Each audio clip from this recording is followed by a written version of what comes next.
1000 dias, a maioria de vocês já ouviu falar sobre a importância dos primeiros 1000 dias na vida, né, do indivíduo. Esses 1000 dias, eles correspondem a 270 dias do período gestacional, 365 dias do primeiro ano de vida, mais 365 dias do segundo ano de vida, totalizando 1000 dias. Esse conceito, nós vamos falar mais sobre ele, ele tem grande importância porque experiências vividas pela criança nesse período vão determinar se esse indivíduo vai ser mais saudável ou não. Existe associação com experiências vividas nesse período e surgimento de doenças crônicas na idade adulta. Mais recentemente, nos últimos 5 anos principalmente, estudos têm mostrado que experiências vividas pelo pai ou pela mãe, cerca de 3 meses, 100 dias antes da concepção, também podem interferir na saúde ou na doença desse futuro indivíduo que ainda vai ser concebido, totalizando os 1100 dias. Nós vamos falar naturalmente mais sobre os 1000 dias, porque nós temos mais estudos, mais publicações, mas eu vou citar um pouquinho, alguma coisa sobre esses 100 dias também. Os primeiros estudos que dão, né, o referencial teórico, a sustentação científica para essa correlação dessas experiências nesse período com saúde ou doenças futuras, começaram principalmente na década de 70, com estudos aí, de populações, principalmente mães que vivenciaram fome durante a invasão alemã na Holanda, na Segunda Guerra Mundial. E os estudos com essa população encontrou que os fetos que sofreram desnutrição no primeiro trimestre desenvolveram obesidade na idade adulta, enquanto que a restrição após essa fase inicial da gestação não associou o mesmo efeito. A conclusão foi que os fetos expostos à privação de nutrientes no início da gestação eram programados a fazer estoques de energia, né, de gordura, para o resto da vida, se tornando obesos no futuro. Ainda na década de 70, né, o Dorner postulou a teoria da programação, onde um estímulo ou agressão aplicados num período crítico do desenvolvimento, que depois nós viemos quantificar como 1000 dias, ou 1100 dias, podem exercer um impacto nesse organismo do ponto de vista anatômico e funcional, na estrutura ou função, então alterando a anatomia e a fisiologia, a função de órgãos de células. O Dorner ele encontrou concentração de hormônios, metabólitos e neurotransmissores durante fases precoces do desenvolvimento. Essa concentração poderia programar distúrbios metabólicos, reprodutivos e cerebrais no adulto. Então, aí começou todo o entendimento dessa associação. Na década de 80, Barker postulou a teoria do fenótipo poupador, em que, durante o período intrauterino, agressões sofridas por esse feto, tabagismo materno, desnutrição, hipertensão, um crescimento intrauterino restrito, poderia determinar, no futuro, doenças nesse indivíduo por alteração da programação metabólica de células de órgãos. Mas foi no ano de 2008 que no Lancet foi publicada uma série estudando mães e bebês desnutridos, foi que se conseguiu quantificar qual é a época mais importante. Então, a partir de 2008, é que a gente tem falado mais de 1000 dias, porque até então, antes dessa publicação, sabia-se que essas agressões sofridas no período intrauterino, na primeira infância, tinha repercussão futura, mas não sabia qual o período mais importante. E esse estudo de 2008 quantificou esse período. Tanto que, em 2010, teve um impacto tão grande na comunidade científica que a capa da Time, da revista Time, foi sobre esse assunto, sobre a questão da epigenética. Porque o seu DNA não é o seu destino. A nova ciência da epigenética revela como as escolhas que fazemos podem modificar os nossos genes, os dos nossos filhos. Hoje nós sabemos que até dos netos, que as alterações epigenéticas elas podem persistir por 3 gerações. A epigenética, o que é epigenética? O nome está falando, epi é fora, fora do gene. Então, são alterações, fora, o gene está aqui, representado aqui, né, os nucleotídeos, a hélice de DNA, e fora, por exemplo, aqui tem um grupo metil, ou então tem uma histona. Então, é um conjunto de mecanismos que provoca alteração hereditárias, né, na expressão dos genes, mas sem alterar a estrutura do DNA. Não alteração de estrutura de DNA. Para haver alteração de estrutura de DNA, provocando alterações fenotípicas no indivíduo, isso demora décadas, séculos. Mas, em pouco tempo, pode haver alteração na expressão dos genes, provocando alterações fenotípicas, por alterações dessas estruturas que ficam fora dos genes. Eu gosto muito dessa figura porque ela mostra mais ou menos o que acontece. Então, alterações de metilação do DNA, alteração como acetilação das histonas, podem ativar genes ou desligar genes, silenciar genes.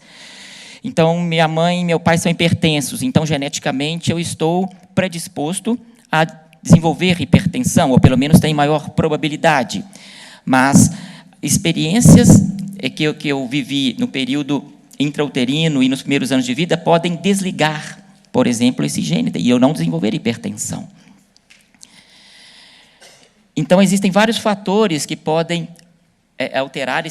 agir nesse mecanismo epigenético, provocando doença ou saúde futura no indivíduo. Saúde emocional, a espiritualidade, a religião, meditação, age positivamente, fazendo com que as células produzam substâncias anti-inflamatórias, antioxidantes, antimutagênicas. O ambiente, hoje a doutora Anelisa falou para a gente aqui, inclusive, né, sobre a questão da luz, que a luz, à noite, provoca alterações epigenéticas, levando a alteração de padrão de sono no bebê, né? O exercício físico, e o nosso principal ponto de estudo aqui, que são os fatores nutricionais. Então, nesses 1000 dias de vida, considerando o momento iniciando na concepção, depois nós vamos falar dos outros 100, fatores nutricionais interferem muito no epigenoma, e são fatores nutricionais relacionados à gravidez, à alimentação da mãe, à alimentação nos primeiros meses e anos de vida, e a nutrição interfere no microbioma. A doutora Keiko falou do microbioma, como é importante o microbioma. Lembrando que a modo de parto, né, a via de parto é fundamental. O maior presente que uma mãe pode dar para os seus filhos é a sua microbiota, né, que a ciência tem falado isso. E uma microbiota mais saudável a criança adquire no canal de parto, deglutindo bactérias da vagina materna, e essas bactérias vão ser importantes na programação metabólica do sistema imunológico. E alimentação, né? A alimentação da mãe, do bebê, também interfere no microbioma, o microbioma tem grande influência nas alterações epigenéticas, para bem ou para o mal, né? Mas vamos falar, agora chegamos finalmente na nutrição. A mãe se alimenta diversas vezes ao dia, o recém-nascido, eu até assustei que na hora que foi falado que é 18 vezes por dia, né, o neném mamando. Então, o bebê se alimenta diversas vezes ao dia e depois continua se alimentando várias vezes ao dia. Então, os alimentos, por esse contato tão frequente com o nosso organismo, têm sido considerados os principais fatores responsáveis pelas alterações na expressão gênica, determinando saúde ou doença. Esse é um artigo muito bom, publicado no Jornal de Pediatria, apesar do título estar na língua inglesa, o seu conteúdo está na língua portuguesa, é o Jornal de Pediatria nosso aqui, né, do Rio de Janeiro. E é um estudo sobre o papel dos pediatras, né, nos primeiros 1000 dias de vida, né, com um foco aí na saúde, na nutrição saudável e no desenvolvimento. Então, reforça essa questão de que a nutrição adequada, desde a concepção até os 2 anos, e a estimulação precoce e saudável nos primeiros 5 anos de vida, desempenha um papel crítico no processo de formação e desenvolvimento cerebral. Meio que de paraquedas aqui no meio dessa minha fala, mas eu não poderia deixar de falar, que dentre as 6 ações consideradas as mais importantes para intervenções nutricionais, mais importantes para salvar vidas de crianças, 4 delas estão diretamente relacionadas à alimentação e à nutrição nos primeiros 1000 dias, que é a suplementação de ferro e ácido fólico na gravidez, o aleitamento materno, alimentação complementar e suplementação de vitamina A para as crianças, principalmente em áreas carentes, uma vez que a concentração de vitamina A no leite materno depende da dieta materna. Bom, vamos começar a falar, então, dos 100 dias pré-concepção. Coloquei essa foto aí meio que de lua de mel ali, mas vamos falar um pouquinho sobre isso. São pesquisas recentes, muito recentes, a maioria delas, inclusive, realizadas experimentalmente em animais, principalmente em camundongos, mas que nos dão uma luz por estarem relacionadas a alterações epigenéticas, que também ocorrem em seres humanos. Então, esse estudo avaliou em ratos, né, quando os pais homens, macho, foram expostos a uma dieta rica em doadores de metil, como betaína, colina, metionina e zinco, seus filhos não tiveram bom desempenho em testes de aprendizado e memória e apresentaram menor neuroplasticidade na região do hipocampo. A região do hipocampo é a região relacionada principalmente à questão da memória. Então, os autores concluíram que esses achados indicam que a dieta paterna possui influência sobre a função neural e cognitiva da prole. É mais ou menos isso aí que está falando, né? Que a capacidade mental de uma criança pode ser influenciada epigeneticamente pela dieta do pai. Então, vou brincar falando sério, né? Temos que escolher bem nossos companheiros de menor. Você conhece o namorado? Né? Como é que você se alimenta? Né? Você tem uma alimentação saudável? Né? Eu quero ter filho com memória boa, inteligente, mais ou menos isso. Né? Esse outro estudo aqui, ele não fala da parte nutricional, mas eu acho muito importante falar sobre isso, rapidinho. O trauma experimentado por um pai camundongo, tá?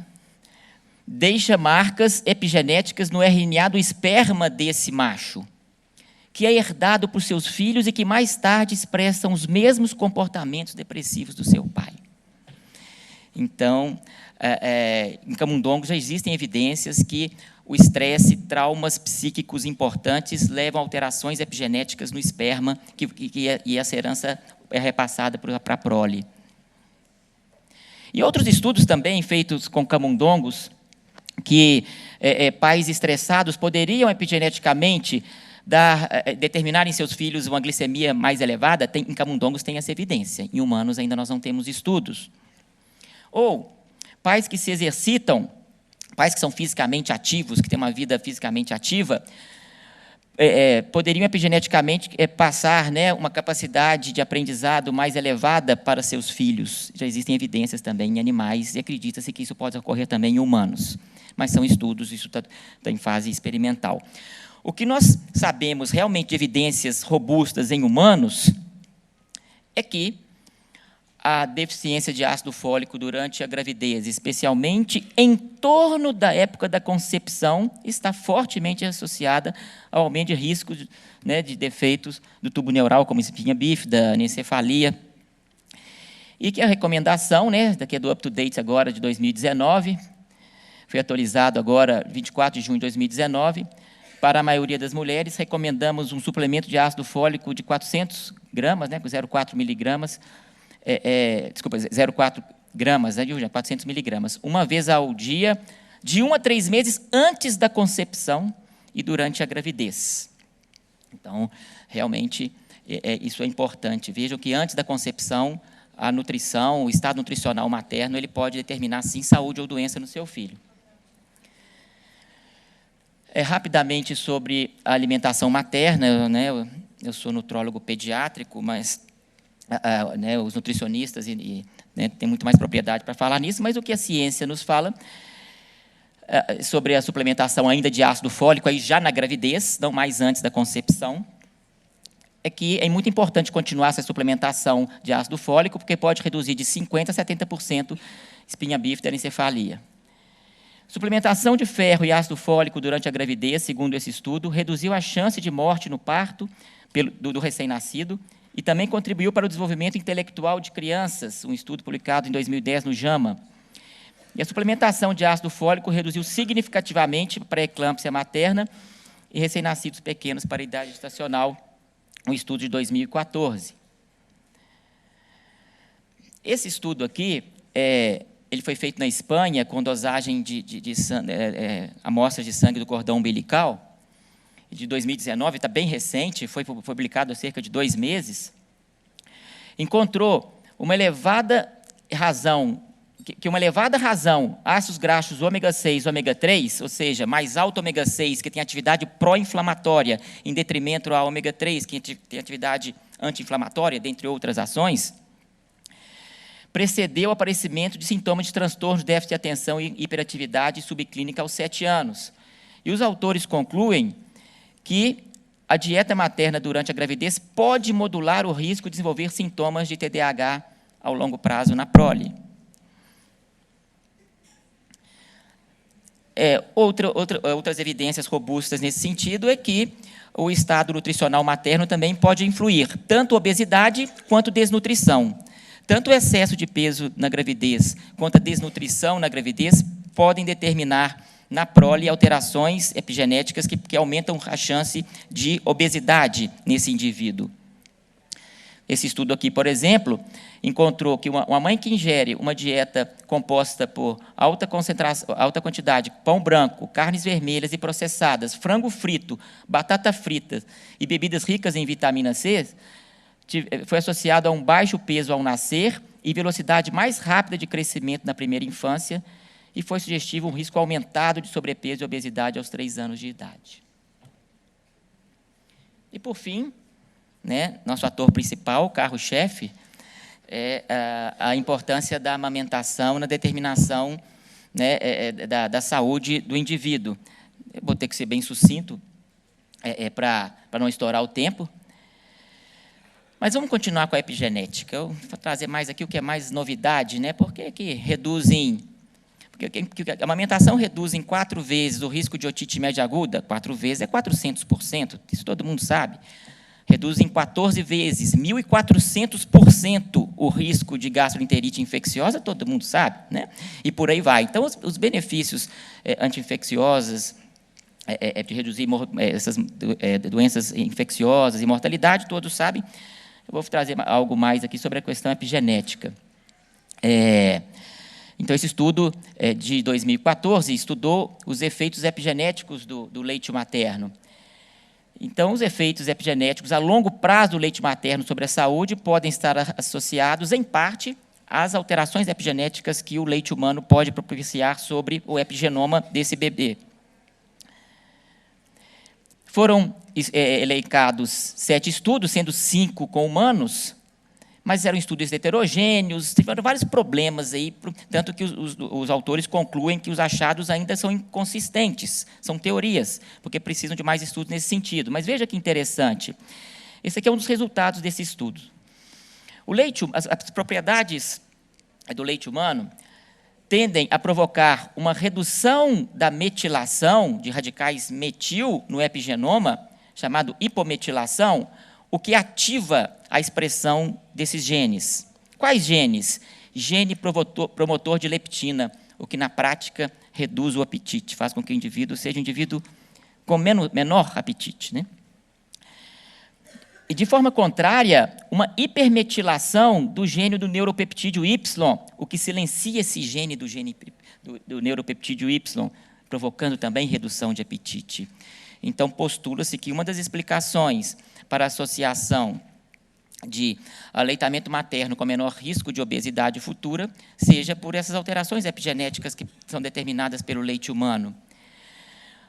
O leite humano também provoca uma hipometilação desse gene, provocando menor risco de neoplasias. E também desse outro gene que reduz a resistência insulínica, reduzindo o risco futuro de diabetes mellitus tipo 2. Aqui aquilo que eu falei, que os autores concluem que essa revisão sistemática está longe de ser conclusiva pelos problemas que os estudos apresentaram na sua parte metodológica, né? E que mais estudos são necessários para o melhor entendimento desses resultados. Quantificando o que eu acabei de falar, né? O último estudo de 2015, de revisão sistemática e meta-análise sobre os efeitos a longo prazo do aleitamento materno sobre colesterol, obesidade, hipertensão e diabetes tipo 2, concluiu que o aleitamento materno reduz em 26% a chance de excesso de peso na infância, adolescência e idade adulta, e 35% de diabetes tipo 2 na adolescência e idade adulta. Esse outro estudo de meta-análise encontrou que para cada mês de aleitamento materno há uma redução de 4% no risco de obesidade no futuro. Considerando que obesidade é uma das doenças mais difíceis de serem tratadas, isso é uma opinião até pessoal, né, porque eu trabalho como pediatra e nutrólogo pediátrico, principalmente na infância, né, onde os recursos terapêuticos são ainda mais limitados, tratamento da obesidade, e em face também à epidemia de obesidade que o mundo vive, não só o nosso país, é fundamental fazer prevenção dessa doença. E as evidências são claras que o aleitamento materno é uma importante medida para se tentar prevenir a obesidade na infância, na adolescência e na vida adulta. Os oligosacarídeos do leite humano são cerca de 200 oligosacarídeos no leite humano. Hoje, acho que foi Moisés quem apresentou, né, um slide mostrando que num evento que ele foi, evento no ESPGHAN, foi do ESPGHAN, que agora em 2019, né, em junho de 2019, no ESPGHAN foi lançada uma fórmula com 2 oligosacarídeos. O leite humano tem mais de 200. A composição do leite humano, a maior parte é lactose. Depois vem os lípides. Mais que proteína tem oligosacarídeo. Tem mais oligosacarídeo no leite humano do que proteína. Então, veja como que os oligosacarídeos são importantes. Tem várias ações, né, dentre elas a prebiótica. Então, esses oligosacarídeos do leite humano, eles favorecem o crescimento de uma microbiota saudável, bactérias boas, que vão modular... nós ainda não conhecemos todas as ações das bactérias do microbioma, né? Mas hoje nós sabemos que modulam a ação imunológica, reduzindo o risco de doenças infecciosas, de doenças autoimunes, doenças alérgicas. Então, essa microbiota saudável, inclusive, inibe o crescimento de bactérias ruins. Elas ocupam espaço. Cheguei primeiro, né? Sai fora, não vem aqui não. Então, reduzindo o risco de doenças. Então, essa microbiota intestinal desempenha um papel fundamental na programação de um fenótipo imune do lactente e prevenção de doenças precoces e tardias. Ainda sobre essa questão de microbioma, em crianças amamentadas, segundo esse estudo aqui, de 2001, a microbiota induzida, né, regulou a expressão de genes envolvidos na digestão, na função de barreira celular, angiogênese e aumento da secreção de IgA, que tem papel fundamental, papel anti-infeccioso fundamental. E, de forma semelhante, prevenindo asma e alergias. Já foi falado aqui, né, foi citado pelo Moisés, pela doutora Keiko, que leite humano aumenta inteligência. E os estudos têm quantificado essa pontuação, né? A publicação da OMS, né, que houve participação, né, da equipe lá de Pelotas, foram os principais responsáveis por esse estudo, encontrou associação da amamentação com um aumento de 3,5 pontos no teste normalizado de análises agrupadas de todos os estudos e 2,2 pontos quando apenas os estudos de alta qualidade foram incluídos. Então, mesmo com rigor metodológico grande, elegendo só estudos de alta qualidade metodológica, ainda assim, o aleitamento materno mostrou-se aumentando a inteligência das crianças. A conclusão é que há forte evidência de um efeito causal da amamentação e elevação de QI.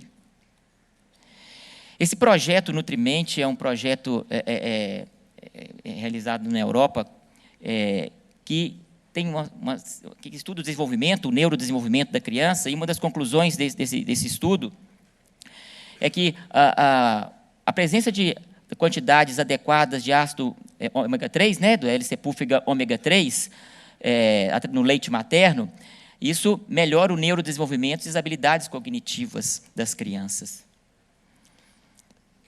Esse outro estudo, também sobre os efeitos epigenéticos do leite humano, olha que interessante.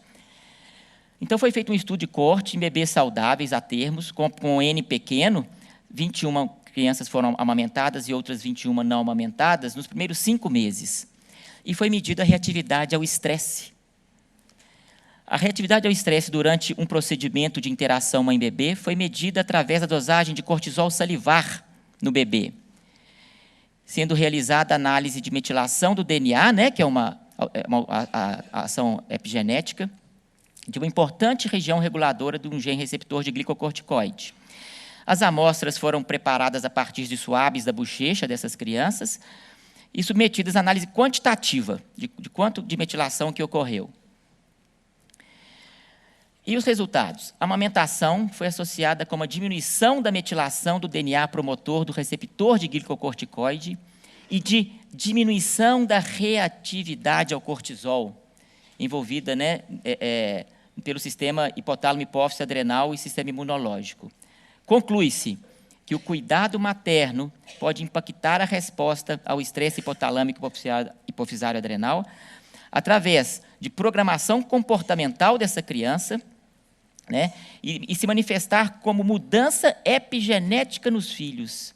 E esses resultados de uma melhor tolerância a situações de estresse, medidas através do cortisol, pode ser explicada pelos benefícios que a amamentação provoca. Então, nem só a questão do leite materno em si, mas da amamentação como um processo de interação mãe-filho. E, por fim,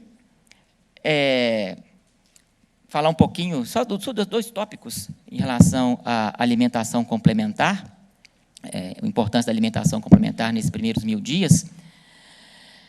A questão do açúcar. Nós vivemos numa sociedade que, né, goiabada, doce de leite, pudim. Eu fui almoçar com o Moisés, aí depois do almoço, ele foi lá e pegou pudim de leite condensado e brownie. Ele comeu e fechou o olho. Já valeu a minha vinda aqui. E depois o brownie, ele comeu o brownie tomando um cafezinho e falou que não existe casamento mais perfeito. Nossa, a doutora Keiko é tão doce, né? Até o adjetivo doce, né? O açúcar está na nossa vida, né? Então, o açúcar faz parte. Qual que é o principal componente do leite materno?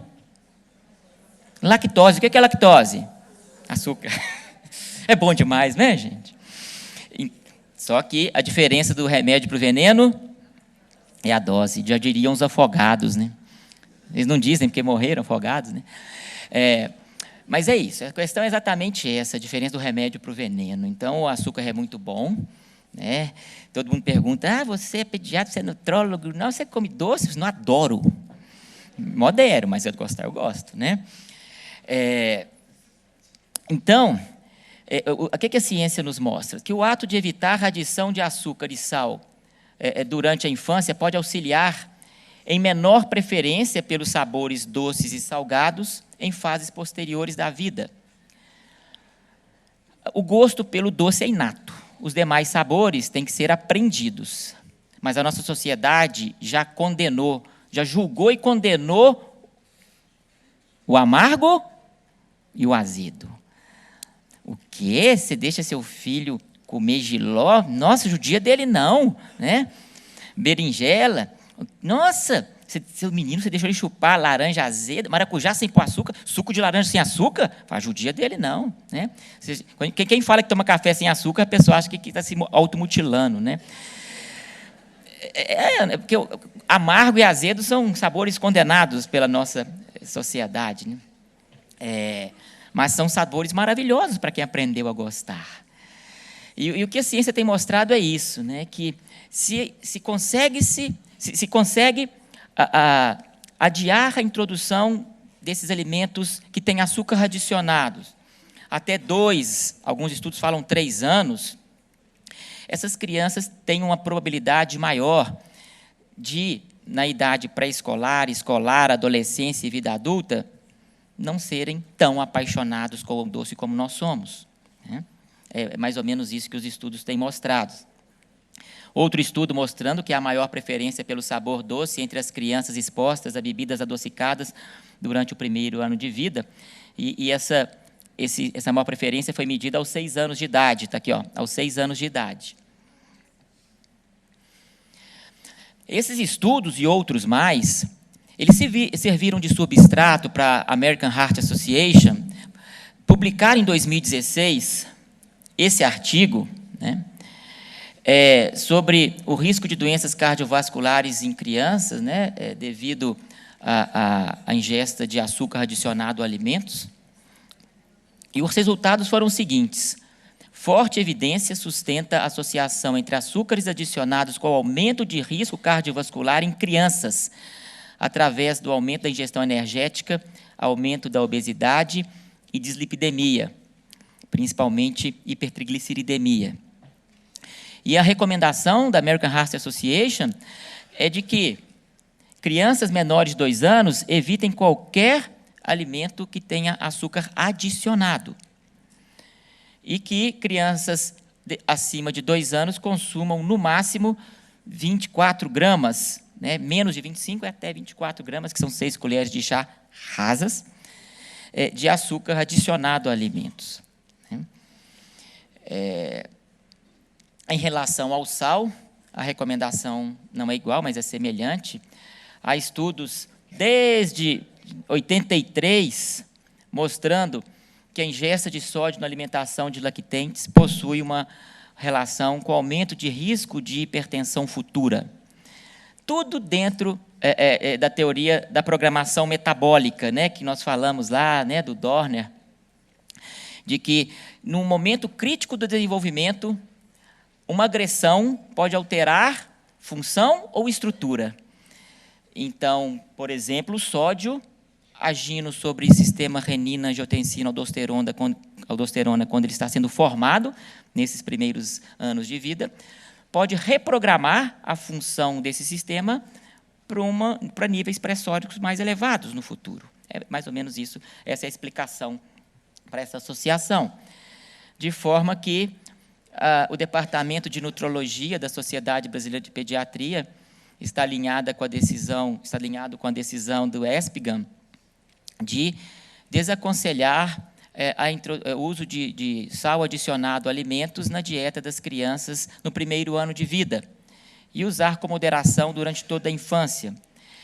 Evitar o uso de água de coco como substituto da água, devido ao excesso de sódio contido na água de coco. Né? Mas, para fechar, eu gostaria de retornar ao nosso carro-chefe, que é o aleitamento materno. A Suzana Lopes, a enfermeira Suzana Lopes de Uberaba, né, é uma pessoa que tem elevadíssimo conhecimento em aleitamento materno, e o título do livro dela se chama Aleitamento Materno, Amamentação, Contínuo Aprendizado.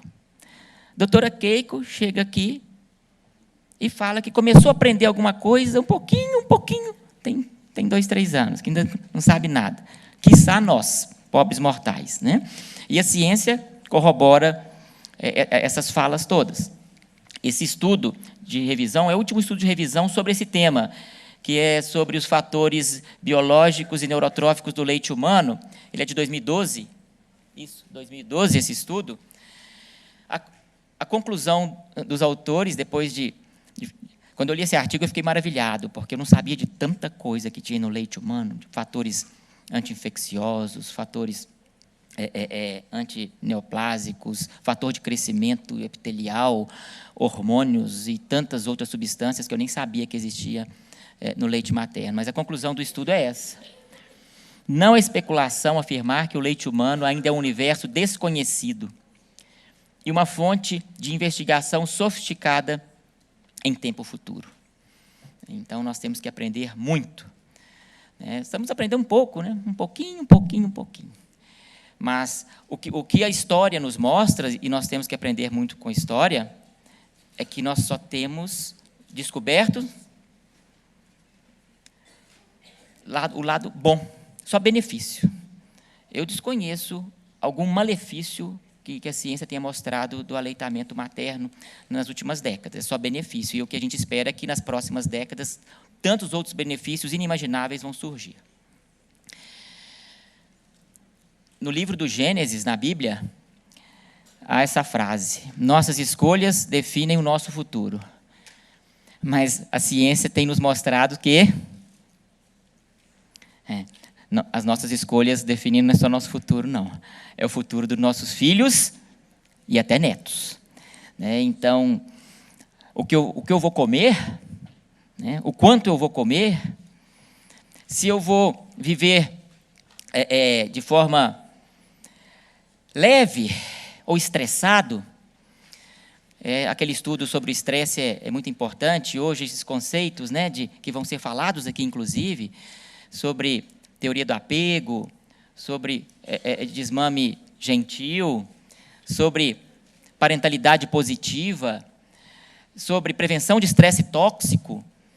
Tudo isso interfere na epigenética e determina se nossos filhos serão mais saudáveis ou não. Com essas doenças crônicas, que por enquanto não tem cura, não. Se alguém souber a cura de hipertensão, de diabetes, de obesidade, cura,